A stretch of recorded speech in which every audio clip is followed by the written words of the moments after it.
watching that clip. Oh my gosh. Wow, it's been too long since I saw that movie. Okay. So, I'm Grace Schoenle. You might know me, you might know my sister Maria. She really wanted a shout out, so hi Maria. Also, you should know that I love to write and I love to speak what I've written, and I can be very controlling about what I write. So I tried to write this talk like a lot of times, and every time it just didn't work. And I was like, Lord, I want to give the best talk ever. Why isn't this working? And then I remembered, like, oh yeah, I just prayed for humility. Maybe I need to like relinquish some control here. So here I am, and I have not written every word, so let's see how this goes. I'd like to start by thinking about BeLoved and about how it's only for women. And I know, even though it's only for women, there were many, many times where I brought guys to BeLoved with me. And maybe you have tonight too. I want you to think about, maybe, is there someone on your mind? It could be your boyfriend, it could be your crush, it could be like some guy who likes you and you don't know if you like him back. You know, there's so many situations, but I want you to just let go of that right now. In fact, even though we prayed already, we're going to pray again so that we can be open about romance in our lives. So bow your heads. Lord, thank you for this time tonight. Jesus, help us to become more aware of how much you love us and open our hearts to receive that love. And now we surrender all of our relationships to you, all the situations in our lives, and we trust that you have planned them all from the beginning of time, and that you are working for our good in every situation. We trust you with everything, and help us to focus tonight on you, become closer to you. Amen. So, to start, I was like looking through some old stuff the other day, and I found a list that I wrote when I was in 8th grade about things I wanted my future husband to be like, so like characteristics. And the first thing on the list was blue eyes. I have been dating somebody for 2 years, and he does not have blue eyes. So, oops. The second thing on the list was noble. And I can tell you right now, I have always idealized fairy tales and princes and, you know, like that kind of romance. So obviously I was thinking of princes when I wrote that. I was like, noble. So that was number 2.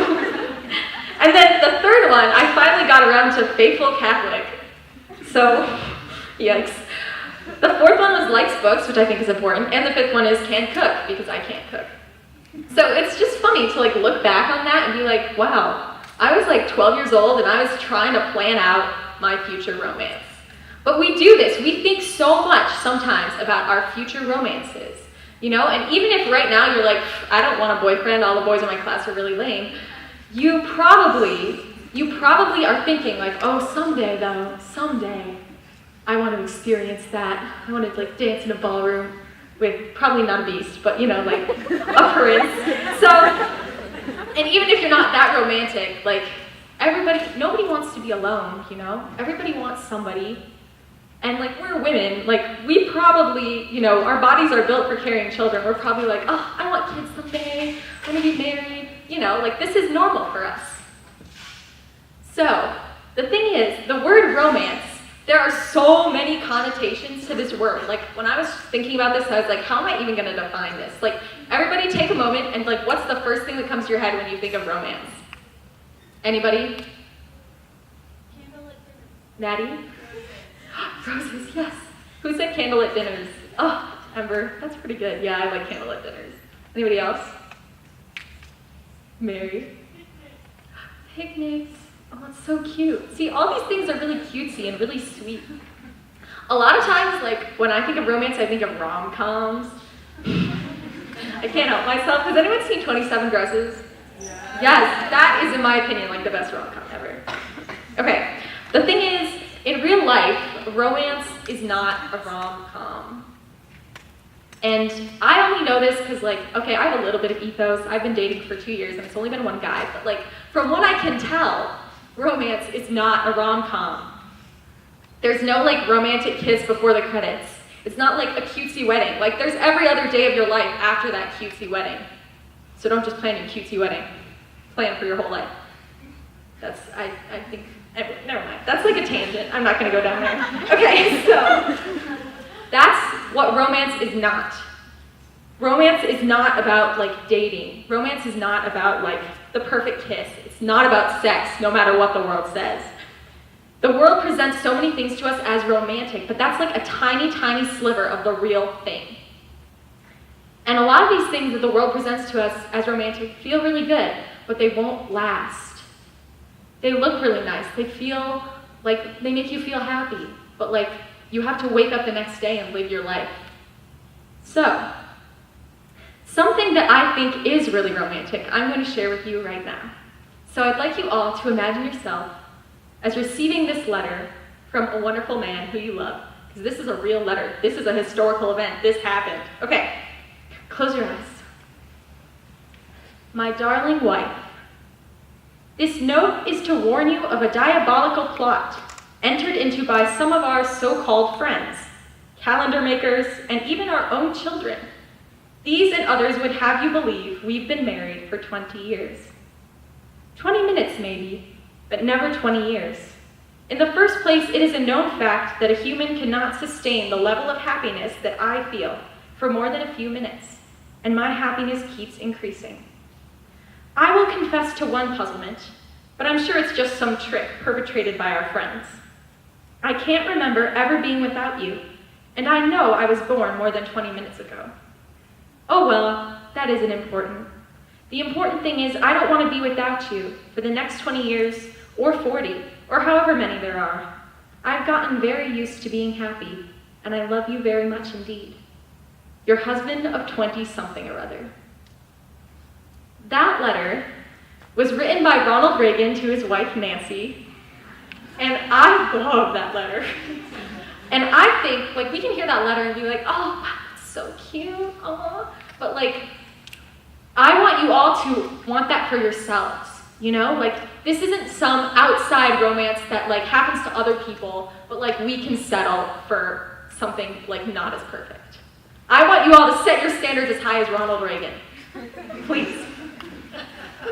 So, now for a story about my standards. Oh, so here's the thing, like this is going to be a combination of like random advice and like ideas, and then there's like capital T truth, but it's all mixed up together. So here's some personal story in here. Okay. When I was in high school, as I said, I like to idealize things a lot. I idealized fairy tales. I also idealized the idea of my future husband, which, you know, like you saw the list, it's yikes. So I wanted romance to be perfect. I was like, romance is the best thing that's gonna happen to me. Like, I'm just waiting for the perfect guy. And I thought I found him several times in high school. You know, like I'd be like, wow, what an amazing guy. I'd see all the good things about him. And I would totally give my heart away. And then I'd be really disappointed. And I'm sure you guys can relate. You know, like women, we get so excited about things. We give our hearts away. And then it's like, rats, I shouldn't have done that. But we want it to so badly. And the heart's affections are so strong. Like you might hear, if you're like getting over a crush and one of your friends is like, oh, it was just a crush, you're like, yeah. And it still hurts. You know, it's because we care so much. Our heart is so valuable. Our heart is so sacred. So we need to be really, really careful to who we give it away to. So in high school, I was struggling with some things like that. And I was just so bummed, you know? I was like, first of all, if there is a really good guy out there who's gonna be my future husband, I will never deserve him. And second of all, like, where is he? So, the first thing really hurt me, you know? Like, I felt so lonely. I wanted to be close with somebody who I could rely on, somebody who wouldn't disappoint me. I wanted, like, that intimacy, you know? Intimacy when you're close with someone when they know you and, like, yeah. We desire intimacy. We all desire intimacy. None of us wants to be lonely. That's what makes romance so attractive, the intimacy part of it. So, one night I really hit a low point and I was really like, how could I ever deserve the perfect romance that I really want? You know, like, there's no guy out there who like would love me when I'm so messed up, you know? And I felt so lonely. I really felt like I would never experience the intimacy I longed for. And then I read something very important. Fear not, for you will not be ashamed. Be not confounded, for you will not be put to shame. For your Maker is your husband, the Lord of hosts is his name, and the Holy One of Israel is your Redeemer.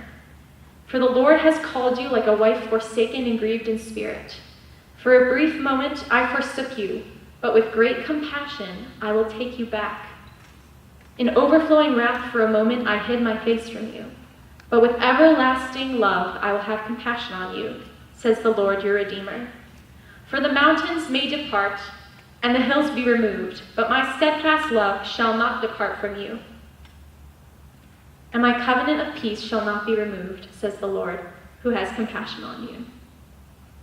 So in this moment of total desolation, this hit me like a cannonball. I was like, what?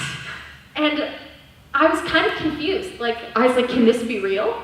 Because it says, your Maker is your husband. I was like, I'm pretty sure he's not. But the rest of it rang true. The sense of he was taking me back with so much love. I belonged to him.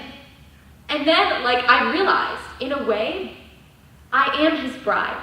He made me to be united with him someday in heaven. That is like a marriage, two people united. That's that closeness. So I changed my perspective. I started to think of the Lord as my lover, as somebody so close to me, so passionately in love with me, romantically. And it changed so much for me. My desire to be close to the Lord grew so much. And it made sense too. I'm not making this up, guys. This is in scripture, okay? Song of Solomon, I read that and I'm like, wow, the Lord really, really, really loves us like a lover. And I really challenge you to think about it that way. So, in fact, I'm going to read some Song of Solomon to you to show you what the real romance is. This is not cutesy, This is not easy and oh, so cute. That's on Pinterest. It's not like that. It's real and kind of gritty and intense. Okay, so listen. Upon my bed by night, I sought her whom my soul loves. I sought her, but found her not. I called her, but she gave no answer. I will rise now and go about the city, in the streets and in the squares. I will seek her whom my soul loves. I sought her, but found her not. The watchmen found me as they went about in the city. Have you seen her whom my soul loves? Scarcely had I passed them when I found her whom my soul loves. I held her and would not let her go, until I had brought her back into my mother's house. You are the one who his soul loves. And he's calling you to so much closeness, so much intimacy that you long for. But furthermore, there's so much more to this than just the closeness. He's pursuing you. He leaves it all behind. He's like, nope, leaving the house. I'm wandering around in the dead of night looking for her. And sometimes, a lot of times, that's what he has to do because we're just clueless and we're just running from him. So I think this really illustrates the truth of romance beyond just what the world says. The world is all for intimacy. They're yay, romance means hugging, kissing, closeness, marriage, all that stuff. I'm yeah, good. But there's so much more. There's an element of sacrifice and of commitment. And that's hard. That is not easy. And the world does not like hard. The world's that's awkward, I don't want to commit to anything. So, the romance the world is selling you isn't enough. This, what I just read to you, is what the Lord is doing, and that is true romance. In fact, when I was praying about this talk, there were some things that I really, really strongly felt the Lord wanted me to say. So the first thing is, I am enough for you. It's easy to believe that, the Lord is enough for us. He makes us happy. He takes care of us. But there's an element there that's really hard for us to hear. It's well, if the Lord really is enough for us, why am I so stressed about this? Or why do I want a boyfriend so badly? You know, like things like that. It's like it's a little hard to swallow. Like, I was telling Maria earlier today, I was like, well, Maria, like if the Lord's really enough for us, then like why do we spend so much time texting like guys? And Maria's like, Grace, you have a boyfriend. Like it sounds like you're saying we don't meet guys at all. And I was like, okay. Guys are great. Like romance with guys is such a gift and such a blessing. But we cannot value them more than we value the Lord. And He's enough. He's the one who can fulfill us when they can't. They're going to disappoint us, as we may already have experienced. But the Lord never will. So that's the first thing. I am enough for you. The second thing is true romance is sacrifice, which I already talked about. But basically, He performed the ultimate sacrifice for all of us. And that sacrifice was basically like a marriage proposal. Like He was like up there on the cross, like, okay, I did it. I let it all hang out there. I'm like giving it all up for you. Like, what are you going to do about it? So, like, you can say, like, yes, Lord, like, you gave everything up for me, and, like, I'm going to follow you there. Like, I'm going to sacrifice my life for you, too. Or you can just kind of, like, ignore it. So, the sacrifice demands an answer. And that is truly romantic, that He gave Himself up for us. The third thing is, I want you for my own. And this is, like, the jealous God of the Old Testament. You know, like, jealous sounds really bad, but it's like the God who's like, no, you're mine. Like, because I want what's best for you, I want you all for my own. So He wants that closeness with us, that intimacy with us. So He wants, like, through prayer to console us, for us to, like, feel His presence. And even when we don't feel His presence, for us to be so aware of how much He loves us. You know, to let that inform every action. And finally, the fourth thing I think is really, really important for everyone to hear. This is choice, not feelings. In this world, there is a phrase called falling in love. We have all heard this phrase. I really, really strongly dislike this phrase because it sounds so passive. It's like, yeah, I fell in love with him and there's just nothing I could do and I just like fell into this giant pit of love. It's like, ew. Like, someday you're gonna wake up married to somebody and be like, I'm not feeling it today. And like, what are you gonna do then? You have to choose. You have to choose. Like, what comes down to it? It comes down to your choice.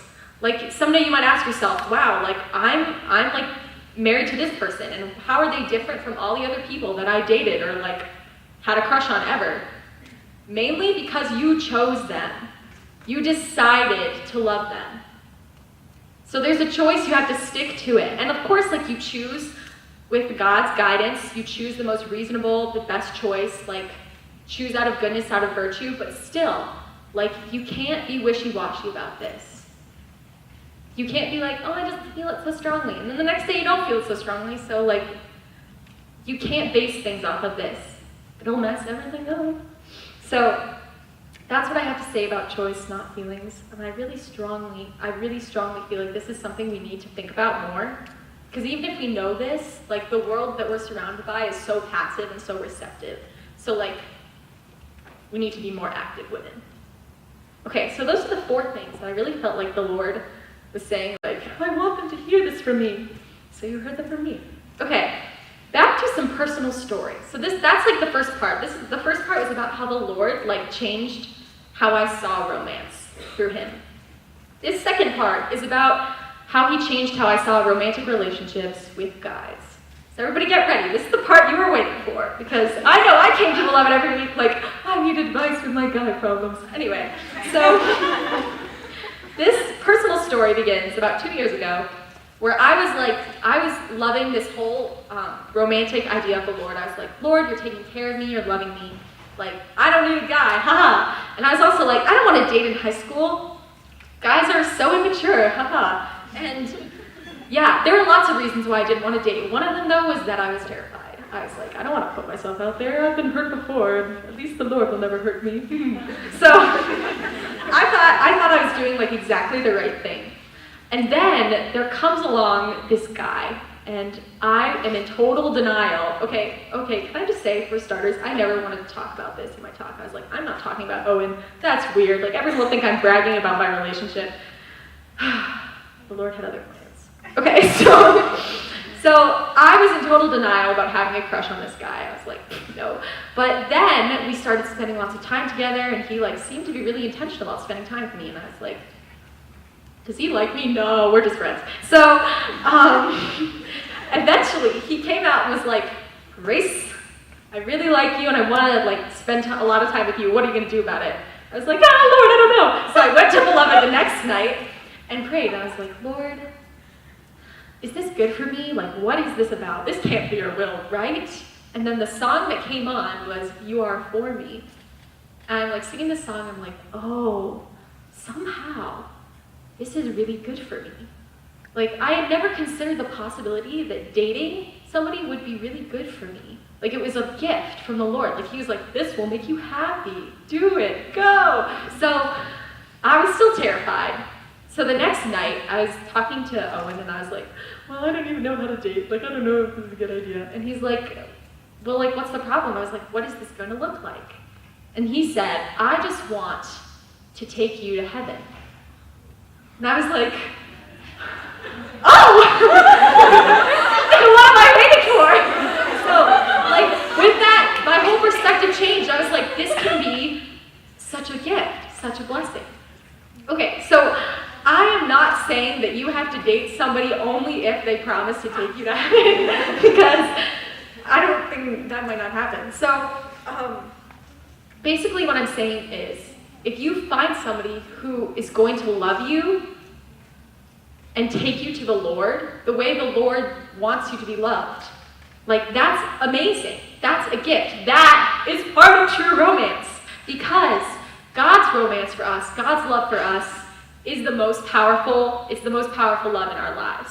But when somebody else enters into that love and says, I'm going to help God love you just by being here, like, I'm going to be a way that he can love you, that's so beautiful. That's participating in the true, the real, the powerful, sacred romance. So, I strongly advise and really encourage you guys, if you are dating somebody, if you are hoping to date somebody, when someday you date somebody, to put the Lord at the center of your dating relationship. Because it changes your whole perspective. It's not about like their problems and your problems and like their good things and your good things. It's all about the Lord. It's about the Lord taking care of you. It's about the Lord helping you both grow. And it's such a gift. It's such a blessing, which I like never anticipated. So that's something I really want to tell you about. Like, I think it's such a beautiful thing that we should all aspire towards. Okay, also, dating is really difficult. If you're dating really intentionally, it's hard. You find out the other person is really imperfect, and you find out that you are really imperfect. And that's where the sacrifice and the commitment comes in. That's why you need those things. It's not easy, but it's so beautiful. It's so worth it. So, some practical advice from Grace. I know, like, you guys, you don't have to listen to my advice, but I think this is worth hearing. That's why I'm saying it. So, the first thing is that sometimes, especially girls, like, girls who have been really well brought up can be scared of dating, like I was. They're like, this is serious. Like, what if they're not my future husband? Can I date them? And the answer is, yes, you can! So, please, by all means, don't be, like, afraid of dating somebody good, somebody who you're friends with, somebody who, like, might be a great person in your life. But the problem is not casual dating. The problem is casual intimacy. Intimacy is serious. Your heart is a big deal. So don't play around with it. Don't just be like, oh yeah, I'm gonna date them, and then, like, kiss them and tell them everything about myself and, like, completely devote myself to them emotionally. And then, oh rats, it didn't work out, and we broke up. Like, that's so much harder to recover from. So, I strongly advise no casual intimacy. But if you think you should date somebody, like, why not? Anyway. Okay, so, another thing is guard your heart. Young ladies. Your hearts are so full of emotion. Your hearts are so full of love, so full of, like, forgiveness and understanding and beauty. Like, A lot of guys your age don't deserve that right now. So really be careful, please. Like, pray through everything. Make sure you know this young man is worthy of your attention. Yeah. Sometimes I'm just like, Maria, don't text that guy. He's awful. Like, and she's like, okay. So I just I worry about like your guys' hearts because they're so beautiful. And guys are figuring things out. Okay. One of the last things I want to say is I heard this quote a long time ago, and it stuck with me. It's kind of cheesy, but I think it's true. And it says, dance with Jesus and he'll let the perfect guy cut in. Aww. So, honestly, that's true. Like, the Lord has the perfect guy in store for you. Well, he won't be perfect, but he'll be the right one, you know? And so just trust him and pray. Stick with him, because he's your man. He's the number one. Okay, finally, the last thing I want to say is a G.K. Chesterton quote. Hooray. This quote, I first heard it and I was like, what does it mean? Okay, the quote is, romance is the deepest thing in life. It is deeper than reality. So meta. I heard it, I was like, reality, what? So basically, when I hear this quote, when I first heard this quote, I was like, wow, romance, it's deep, it's intense, it answers to like our humanity, it answers to our deepest desires, but the deeper than reality part, I think, is something that we don't always think about. Romance is like a glimpse of heaven. It's like something breaking through your everyday life. Like if you look up the definition of romance on Google, because it's kind of like vague and abstract, if you look up the definition, it's like a feeling of mystery and excitement and remoteness from everyday life, usually associated with love. And the remoteness from everyday life is what G.K. Chesterton is talking about. When romance happens to you, there's the sense of like, could this be real? You know, it's like something so much more than everything we've expected and experienced before. So, I want to leave you with that and think about that. Romance is something so great and so precious and so sacred. So set your standards so high because the Lord can fulfill those standards and then he can send you somebody to help you. So, that's all I really have to say, guys. But if you have any questions or anything, or want to just talk to me about your lives, I would love to do that. And thank you for listening to me, like, blather on. Because I think a lot of these things are worth saying and thinking about, and a lot of times we don't. So please, like, consider the Lord's place in your life as, like, a romantic lover, somebody who loves you so passionately and wants to be close to you.